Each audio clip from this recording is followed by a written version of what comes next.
श्री राम जय जय राम, श्री राम जय राम। ध्येयं सदा परिभवग्निमभीष्टदोहं तीर्थास्पदं शिवविरिञ्चनुतं शरण्यं भित्त्यातिहं प्रणतपालभवाब्धिपोतं वन्दे महापुरुष ते चरणारविन्दम्। ओं श्री सीतारामचन्द्राभ्यां नमः, उमामहेश्वराभ्यां नमः, ओं श्री एकादशपीठेश्वरधाम दरकाशी ते नमः। सत्संग में आज श्रीमद्भागवत महापुराण के 10वें स्कंद की अर्थात 70तमो अध्याय अर्थात 78वें अध्याय कथा है, जिसमें दंतवक्त और विदुरथ का उद्धार तथा तीर्थयात्रा में बलराम जी के हाथ से सूत जी का वध की कथा है।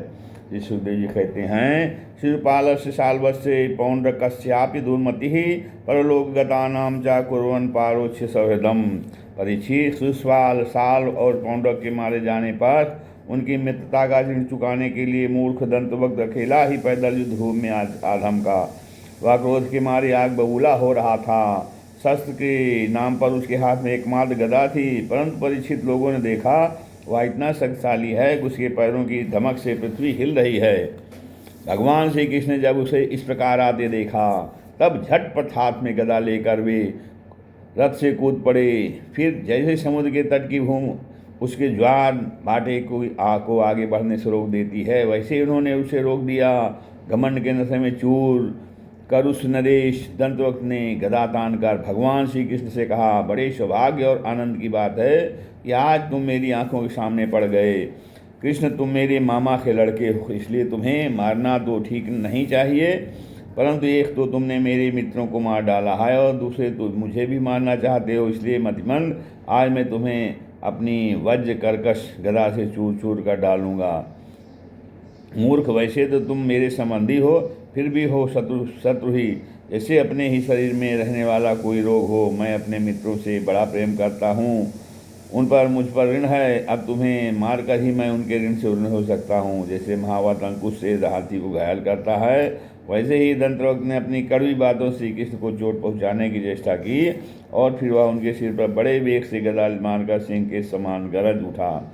रणभूमि में गदा की चोट खाकर भी भगवान श्री कृष्ण तत्समस न हुए। उन्होंने अपनी बहुत बड़ी कौमुद की गदा संभाल कर उनसे दंतवक्त के वक्षस्थल पर प्रहार किया।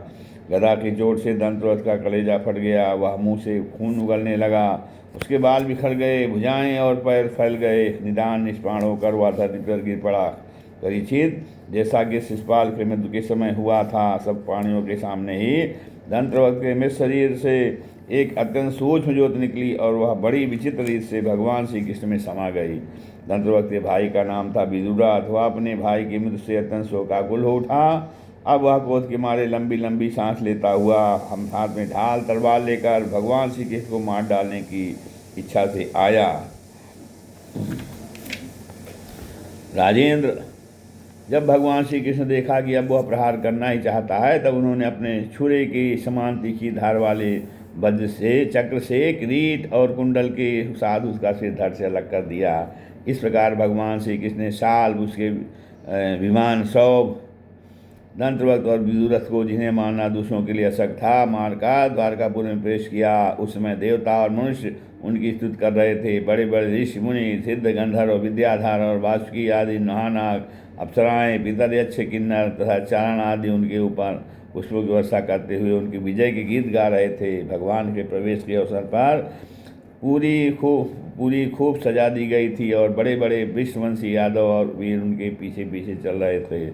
योगेश्वर एवं जगदीश्वर भगवान श्री कृष्ण इसी प्रकार अनेकों खेलते रहते हैं।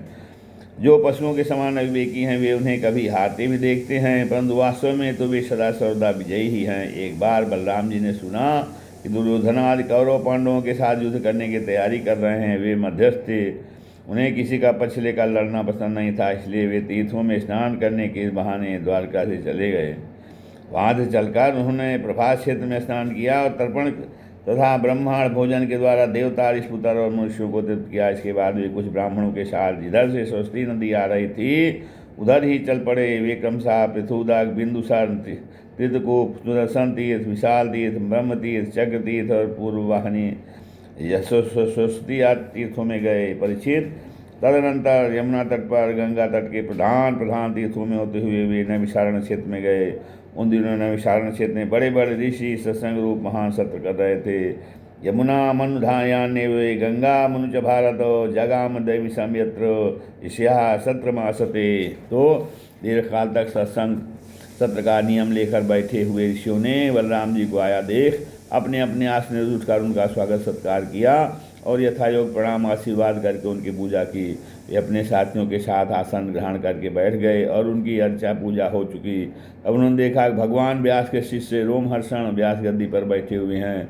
बलराम जी ने देखा कि रोमहर्षण जी शूद्र जात में उत्पन्न होने पर भी उन श्रेष्ठ ब्राह्मणों से ऊंचे आसन पर बैठे हुए हैं और उनके आने पर न तो उठकर स्वागत करते हैं और हाथ जोड़कर प्रणाम ही। इस पर बलराम जी को क्रोध आ गया।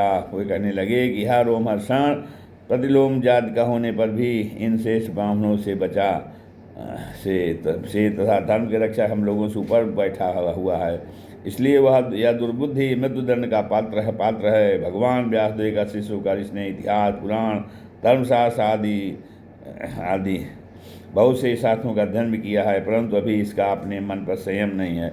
यह विनयी नहीं है, उद्दंड है। इस अजितात्मा ने झूठ मूठ अपने को बहुत बड़ा पंडित मान रखा है। जैसे नौटंकी की सारी चेष्टाएँ अभिनय मात्र होती हैं, जैसे नट की सारी चेष्टाएँ अभिनय मात्र होती हैं, वैसे इसका सारा ध्यान स्वांग के लिए है। उससे न इसका लाभ है और न किसी दूसरे का।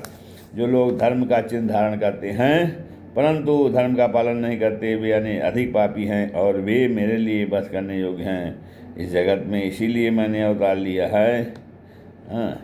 तो भगवान बलराम यद्यपि तीर्थ यात्रा के कारण दुष्टों के बस से भी अलग हो गए थे, फिर भी इतना कहकर उन्होंने अपने हाथ में स्थित कुश की नोक से उन पर प्रहार कर दिया और वे तुरंत मर गए। होनहार ही ऐसी थी। सूत जी के मरते ही सब ऋषि मुनि हाय हाय करने लगे, सबके चित्त खिन्न हो गए। उन्होंने देवाधिदेव भगवान बलराम जी से कहा, प्रभु आपने यह बहुत बड़ा अधर्म किया है। यदुवंश शिरोमणि सूत जी को हम लोगों ने ही ब्राह्मणोचित आसन बैठाया था और जब तक हमारा यह समाप्त न हो तब तक के लिए उन्हें शारीरिक कष्ट रहित आयु भी दे दी थी। आपने अनजान में यह ऐसा काम कर दिया जो ब्रह्म हत्या के समान है। हम लोग यह मानते हैं कि आप योगेश्वर हैं, वेद वेद वेद आप योगेश्वर हैं। तो वेद भी आप पर शासन नहीं कर सकता, फिर भी आपसे यह प्रार्थना है कि आपका अवतार लोगों को पवित्र करने के लिए हुआ है।